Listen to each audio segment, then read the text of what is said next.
The scream cut through the night before the fire did. Evan Cole was already running when the barn lights flickered and died, boots tearing through wet dirt, heart hammering like it already knew what he was about to see. The smell hit first, burning wood, melting plastic, something darker underneath. Then the flames climbed the old red siding like they'd been invited. No, no, no, Evan muttered, sprinting harder. The barn doors were half open. Inside, chaos. Cattle slamming against stalls. Horses screaming, eyes white, trapped by fire curling along the rafters. Evan grabbed a pitchfork, yanked at a latch, burned his palm on the metal. The roof groaned. A beam collapsed, showering sparks.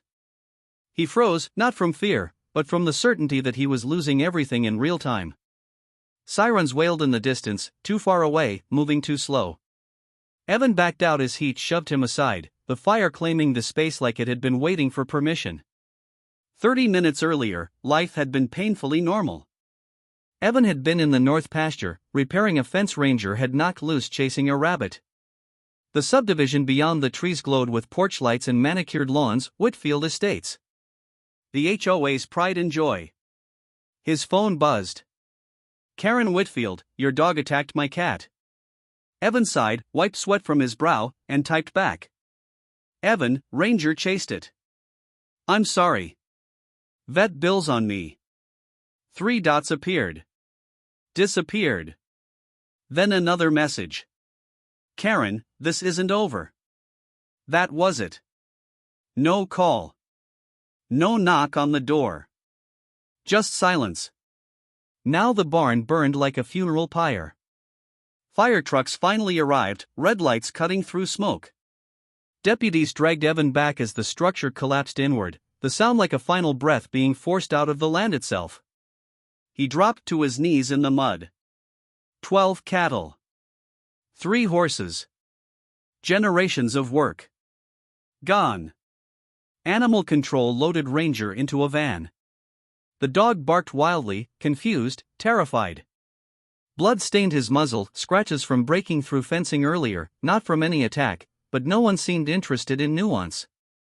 That's when Karen arrived. White SUV. Clean. Untouched by ash. She stepped out slowly, like she was approaching a memorial, not a crime scene. Pastel blazer. Perfect hair. Phone already in her hand. Oh my God, she said loudly. How awful. Evan looked up. Their eyes met. She didn't flinch. Dogs like yours are dangerous, Karen continued softly, stepping closer to the tape. I warned the HOA. This whole farm is a liability. Something inside Evan went cold. The sheriff asked about faulty wiring. Lightning. Accidents. Evan answered mechanically, eyes never leaving Karen.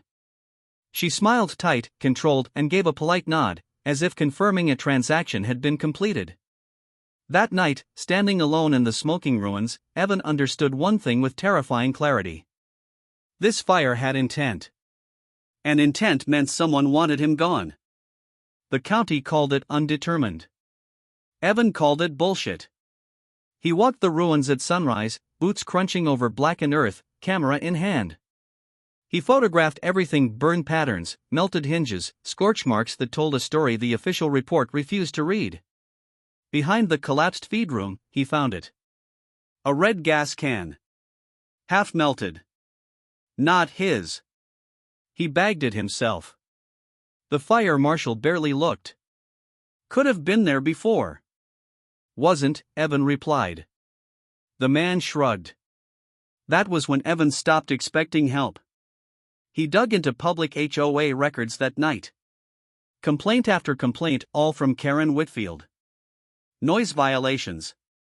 Smell complaints. Unsafe agricultural operations. She tried to force zoning changes for years. Then he found the emails. A public records request pulled internal HOA correspondence. Buried in a long thread was one message sent 2 hours before the fire. If the county won't act, we will. Tonight. No signature. Just CCs. Karen's name was first. Evan backed everything up. Cloud. External drive.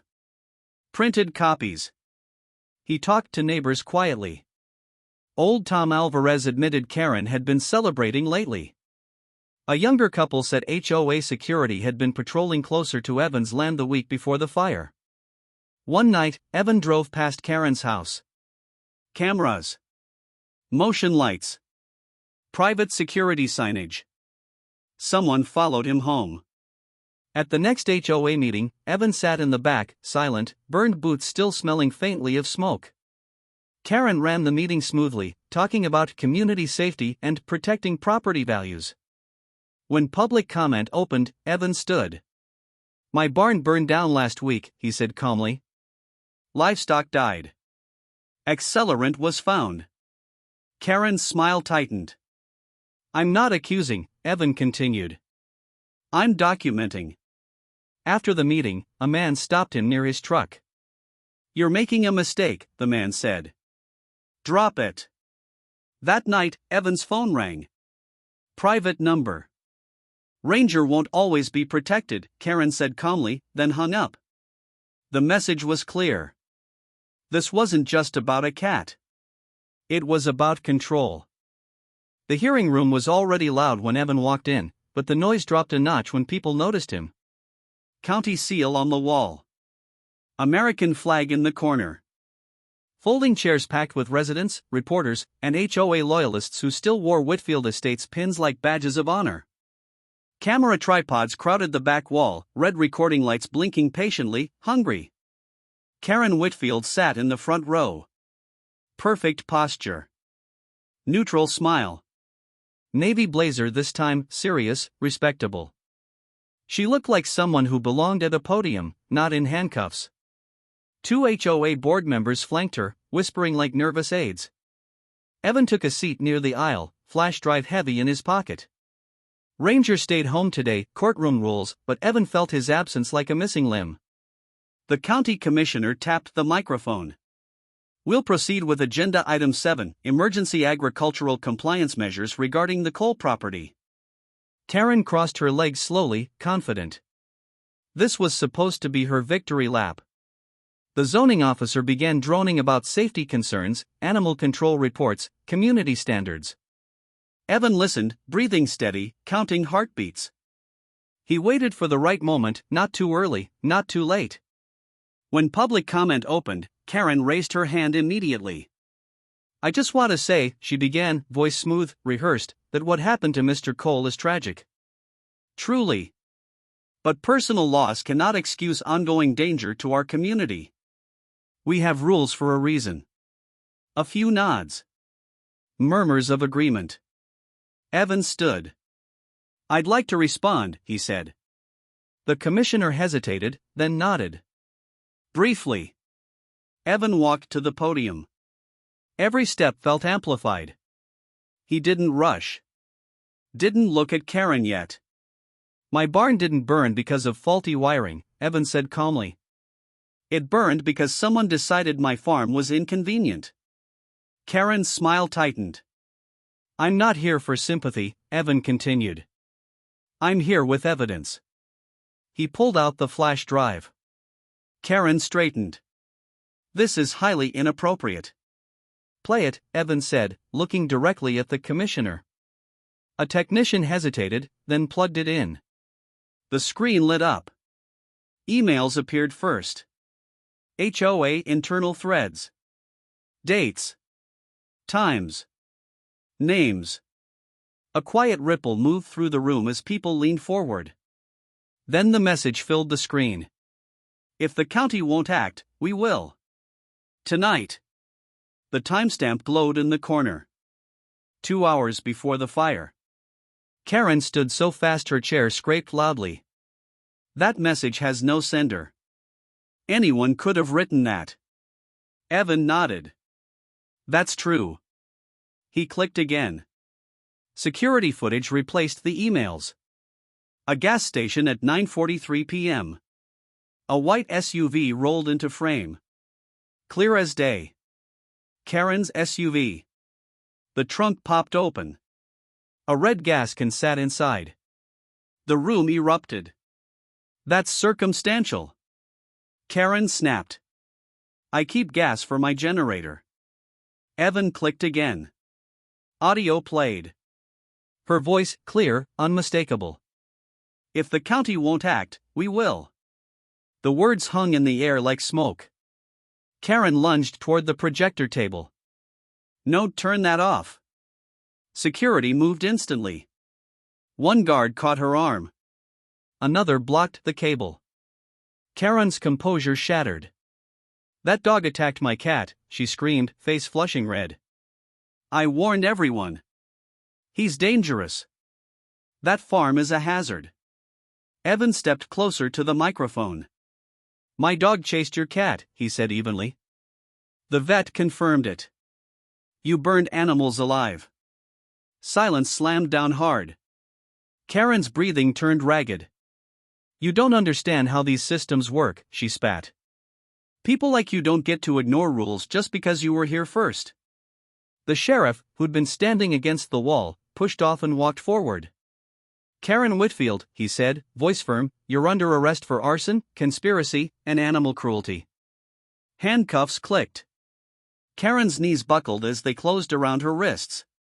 The woman who'd ruled HOA meetings with an iron smile now shook violently, mascara streaking as reality caught up. As deputies guided her past Evan, she leaned close, voice low and venomous. You think this ends with me, she whispered. I was just enforcing policy. Evan met her eyes. You committed a crime. Karen smiled then, small, bitter.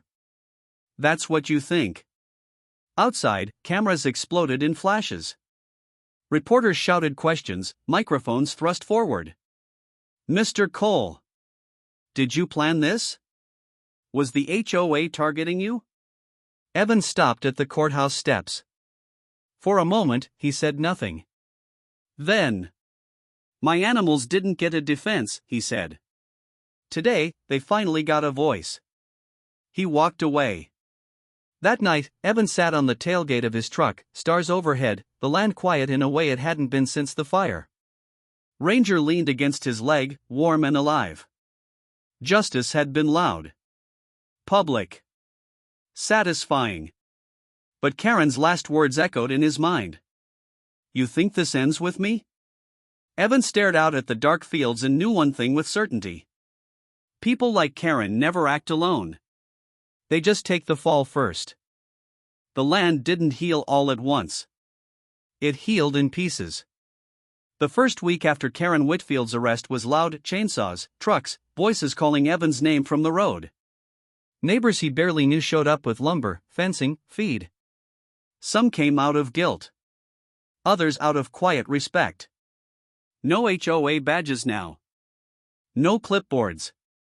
Just hands. They rebuilt the barn frame together, rough and honest.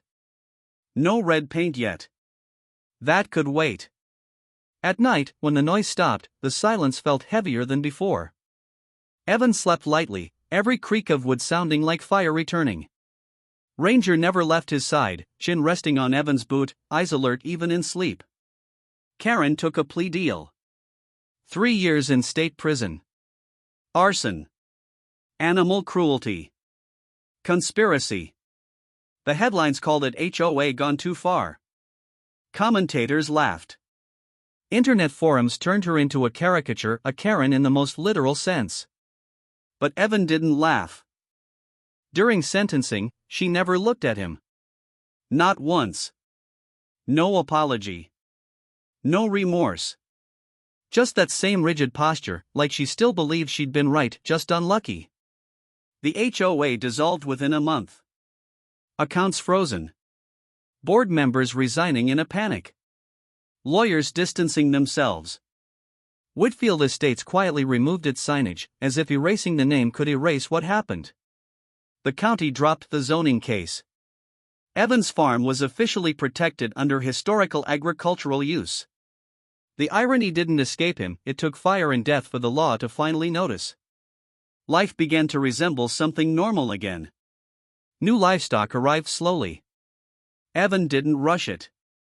He learned their sounds, their rhythms, the way the land felt different now, scarred, but not broken. One evening, Tom Alvarez stopped by with 2 beers and no words. They sat on the fence line, watching Ranger chase fireflies. "You did good," Tom finally said. Evan nodded. He didn't trust his voice yet. Weeks later, just before dawn, Evan found the envelope. It was nailed cleanly into the new barn door. No stamp. No return address. Heavy paper. Intentional. His stomach tightened. Inside was a single document, yellowed, stamped, archived across the top. An HOA charter amendment dated 5 years earlier. Not from Whitfield Estates. From the Regional Compliance Coalition. Evan frowned. He'd never heard of it. He read slowly. Agricultural properties adjacent to residential developments may be subject to enforcement actions when deemed non-compliant with evolving community standards. At the bottom was a signature. Not Karen's. Below it, handwritten in black ink, neat and deliberate. Compliance is bigger than one neighborhood. Evan stood very still. The morning breeze moved through the fields, rustling new grass, carrying the low sounds of animals waking. Life continuing. Always continuing. Karen's words came back to him, sharp and cold. "You think this ends with me?" Evan folded the document carefully and locked it away. That night, he drove past Whitfield Estates for the first time since the arrest. The houses looked the same: perfect lawns, glowing windows, families eating dinner behind glass. But Evan saw it differently now. Rules weren't about safety. They were about control. Somewhere beyond Karen, beyond this HOA, someone had decided that land like his didn't belong anymore. That history could be overwritten. Burned down. Replaced. Karen hadn't been the mastermind. She'd been useful. Evan parked at the edge of his property and watched the stars emerge one by one. Ranger sat beside him, calm but alert. They'd won a battle. He knew that. But wars didn't announce themselves with sirens and flames. They came quietly, through paperwork, committees, policies written in polite language. Evan clenched his jaw. This land had survived generations. It had survived fire. And whatever came next, it wouldn't take it without a fight. Far off, a light flicked on in a distant house, then another. Evan didn't look away. The farm stood in the darkness, whole again. For now.